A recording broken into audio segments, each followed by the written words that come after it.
연초에 시장 분위기가 어수선하네요.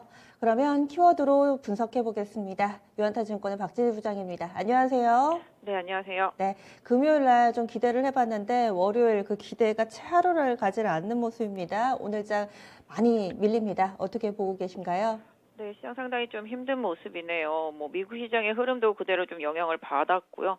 전반적으로 CS 끝나고 난 다음에 차익 실현 매물들이 IT 쪽에서 나오고 있는 모습이고, 또 실적 발표 시즌이다 보니까 삼성전자, LG전자의 실적 발표 이후에 차익 매물도 계속 좀 나오고 있는 모습 보실 수가 있겠습니다. 전체적으로 대부분의 업종 약한 흐름 속에서 원전 섹터주들하고요, 에너지 섹터주들, 금융 섹터주들 정도가 좀 강한 모습 보실 수가 있겠습니다. 반도체도 일부 종목은 좀 강세 보여주고 있는 모습 보실 수가 있겠고요. 2차전지 장비주들도 일정 부분 좀 반등세, 조선 섹터주들도 강세 보여주는 모습, 전체적으로 경기 민감주 섹터를 중심으로 한 흐름이라고 보시면 좋겠고요.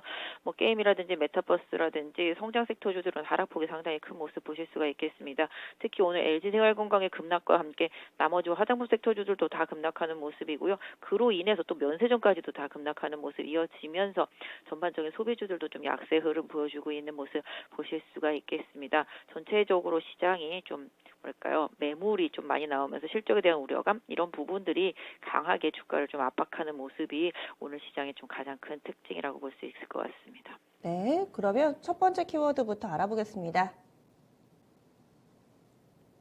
정신없이 밀리더라고요. LG생활건강입니다. 지금 15% 정도 급락 나오면서 신저가를 쓰고 있습니다. 이것으로 끝이 아니라 좀 전에 말씀해 주신 것처럼 화장품주, 면세점주, 중국 소비비 전반에 지금 투심이 악화되면서 매물이 출회되고 있는 상황인데 이런 부분들은 어떻게 대응을 해야 될까요?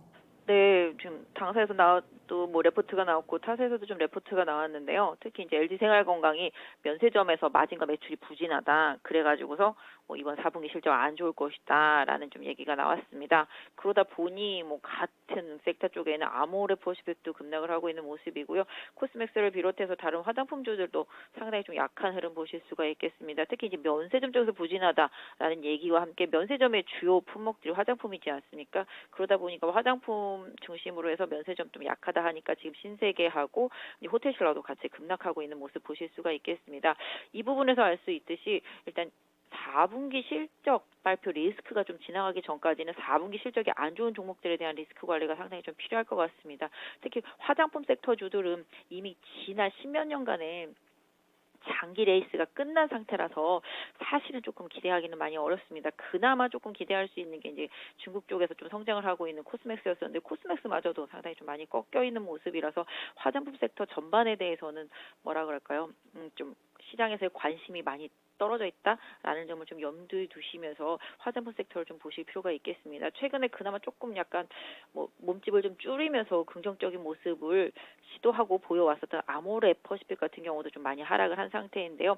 주가의 바닥권이라는 측면에서는 일단 아모레퍼시픽 같은 경우 정도는 일정 부분 차후에 실적 발표 이후를 조금 확인해 볼 필요는 있겠습니다만은 일단 전체적으로 이 하락 사이클에 걸려 있는 이 화장품 섹터 주들에 대한 시장에서의 기대치 이런 부분들이 많이 낮아져 있다라는 점을 염두에 두시고 화장품 섹터 주들에 대한 관심도는 이렇게 많이 올리지 않고요. 오히려 좀 이번 급락을 이용해서 기술적인 반등은 향후에 조금 나올 수도 있겠습니다. 그래서 그 부분을 좀 활용하는 향후에 좀 비중 줄이는 전략, 아니면 최근에 단기 급락을 이용해서 들어가셨던 분들도 반등을 이용해서 좀 매도하는 전략 이런 부분들. 다만 이제 오늘의 매도가 어떤 면에서 보면은 단기 매도의 클라이막스 이런 부분 실적에 대한 우려감으로 쏟아지는 매물이 이런 부분들은 조금 염두에 두시면서 추가적인 하락에 배팅하는 매도보다는 차후의 반등을 이용해서 비중을 좀 줄여나가시는 전략 이런 부분으로 일단은 단기 중기 대응이 좀 필요한 구간인 것 같습니다.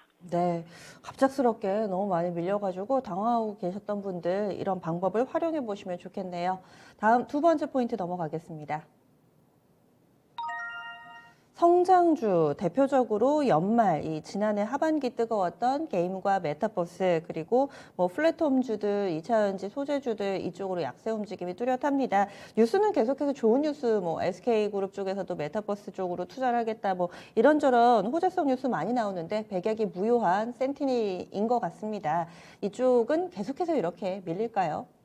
당분간은 그럴 수밖에 없을 것 같습니다. 기본적으로 메타버스나 뭐 엔터주들도 마찬가지가 됐고 게임 섹터주들도 마찬가지가 되겠고 성장주 섹터주들이 최근에 시장 대비해서 상당히 주가가 강세를 보여왔었던 상황이었었는데요. 보신다라면은 이제 미국도 마찬가지가 되겠습니다만은 해당 섹터주들도 이제 지금 금리 인상 시기에는 조금 힘들다. 사실은 이제 금리 인상 시기에는 바로바로 투자 대비해서 실적이 바로바로 나올 수 있는 기업들이 상대적으로 강세를 보여주고 있고요. 실적이 바닥을 찍고 턴어라운딩 하는 기업들을 선호하게 되는데 상대적으로 해당 기업들은 높은 기대치가 주가에 많이 반영된 상태 속에서 최근에 좀 하락이 나오기는 했습니다만은 또 역시 그 기대감마저도 뭐 NFT나 뭐 메타버스 이런 투자를 계속 지속해야 되는 부분이 중심이었다라는 점을 염두에 두실 필요가 있겠습니다. 그 산업적인 부분에 있어서의 방향성 이런 부분들은 당연히 좋을 수밖에 없겠습니다만은 단기적으로 봤을 때 시장에서 지금 매출을 인식하기엔 상당히 조금 시간이 많이 필요하다라는 점이 중요하겠고요. 특히 가장 중요한 게 이번 IPO, LG 에너지 솔루션 IPO를 기반으로 놓고 본다라면은 시가총액이 큰 쪽에서 매도가 나와야 되는데 시가총액이 큰 쪽에서 매도가 나올 때 그동안 많이 빠졌던 경기 민감주 쪽으로 매도가 나오는 것이 아니라 그동안 많이 올랐던 성장주 쪽에서 차익 실현 매도가 나온다라는 점, 이 점을 염두에 두실 필요가 있겠습니다. 그래서 다음 주까지는 이 IPO용으로 공모청약하기 위해서 계속 자금을 만드는 외국인과 기관의 매도세가 해당 성장주 섹터 쪽으로 나올 수밖에 없다. 특히 시가총액들이 워낙 큰 종목들이 많기 때문에 그런 영향을 받을 수 있겠고요. 또 특히 카카오뱅크는 2월 6일부터, 크래프톤은 2월 10일부터 또 이렇게 보호 예수 걸렸었던 부분들이 풀리는 부분들이 있습니다. SK 아이테크놀로지도 마찬가지가 되겠고요.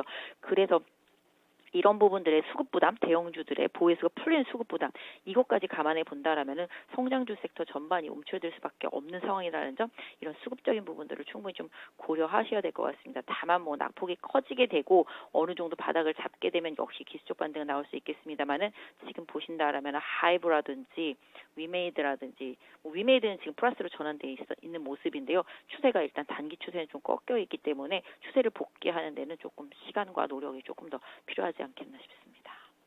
네. 다음 마지막 넘어가겠습니다.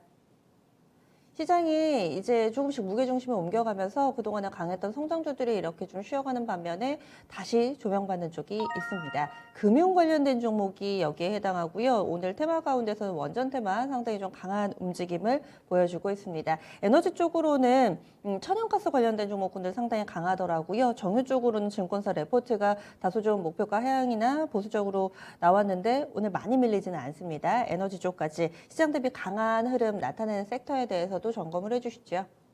네, 뭐 금리 인상 속도감이 빠르게 다가오다 보니까 시장에서 상대적으로 다른 종목들이 약해지니 금융 섹터주들이 강해지고 있습니다. 일단 금융주들에 대한 시각은 뭐 긍정적이라고 볼 수 있겠습니다. 금리가 올라가는 구간에서 빠질 이유가 별로 없는 섹터죠. 최근에 뭐 금융 지주사들 보면은 외국인들의 수급이 상당히 좀 강력하게 들어오고 있다라는 점도 염두에 두실 필요가 있겠습니다. 뭐 에너지 섹터 같은 경우는 정제 마진이 최근에 많이 좀 좋아졌다라는 점, 이 부분이 좀 기대감으로 영향을 주고 있죠. 특히 4분기 실적에 대한 기대감이 정유사들은 좀 큰 편이라서 이런 부분들이 조금 영향을 주고 있는 모습이라고 보시면 좋겠습니다. 궁극적으로는 IT와 자동차를 비롯해서 화학, 정유, 철강, 조선, 건설, 기계까지 전반적으로 놓고 보면 경기 민감주 섹터주들은 상대적으로 하락이 좀 덜하다라는 점을 염두에 두시면서 최근에 시세가 나기 시작했던 해당 경기 민감주 섹터주들은 조정을 이용한 추세 대응이 좀 필요하겠습니다. 그래서 오히려 빠질 때 좀 긍정적으로 경기 민감주 섹터주들은 중장기적인 전략에서의 모아나가기 전략은 계속 좀 유효하다라고 볼 수 있겠고요. 금융주도 마찬가지라고 보시면 좋겠습니다. 그래서 경기가 회복되는 과정 속에서의 인플레와 함께 또 그 인플레를 또 억누르기 위한 또 금리 인상, 테이퍼링, 그다음에 뭐 자산 매입 축소 이런 부분들로 인한 유동성 시장의 축소는 결국은 시장을 슬림화시키고 그 슬림화시킨 시장은 결국 실적에 집중할 수밖에 없다라는 점을 염두에 두시면서 실적이 계속 작년 2년 동안 안 좋았다가 올해 내년까지 계속 좋아질 수 있는 섹터 종목들에 대한 집중적을 계속적으로 좀 올려가는 구간으로 좀 삼고 대응하셨으면 좋겠습니다. 네, 알겠습니다. 이렇게 해서 세 가지 키워드 알아봤습니다. 오늘의 오프닝 픽 어떻게 주시겠어요? 네, 사실 지수가 지금 2,922포인트입니다. 최근에 좀 하락 과정 속에서도 2,950포인트는 계속 좀 지켜줬었는데요. 이제는 2,900도 좀 간당간당한 상황입니다. 일단은 2,900선 지지력이 가장 중요하겠고요. 오히려 2,950선 다시 회복하는 게 또 숙제가 돼버린 그런 시장 흐름입니다. 오히려 시장은 좀 빠질 때 아까 말씀드렸던 대로 최근에 주도력을 보였던 종목들 위주로 저가 매수에 나가서시는 것을 조금 추천드리고 싶습니다. 뭐 아시다시피 IT 섹터죠. 반도체를 비롯해서 뭐 카메라라든지 폴더블이라든지 뭐 기판 섹터 다 마찬가지가 되겠고요. 자동차도 마찬가지가 되겠습니다. 그래서 오히려 조정 강하게 받고 있는 최근에 강했었던 IT 섹터 부품주들, 장비주들 하고요. 자동차, 자율주행차 섹터주들에 대한 관심도를 좀 계속 좀 올려주시는 대응이 좀 필요하지 않을까 싶고요. 뭐 일단은 뭐 지금 낙폭과대 뭐 메타버스나 이런 성장주 섹터주들은 최대한 해당 종목이 뭐 보여줄 수 있는 기술적인 조정의 폭 이런 부분들을 조금 활용해 보시는 전략이 좋을 것 같습니다. 그래서 아까도 말씀드렸던 대로 오늘은 일단은 빠지는 IT 섹터주들이라든지 자동차 섹터주들에 대한 관심, 반도체도 상당히 좋습니다. 지금 자율주행차도 좋고요. 지금 보시면 DB 하이텍이라든지 해성 DS 같은 종목들은 오히려 강하게 플러스로 나가는 모습 보실 수가 있겠습니다. 그래서 종목별로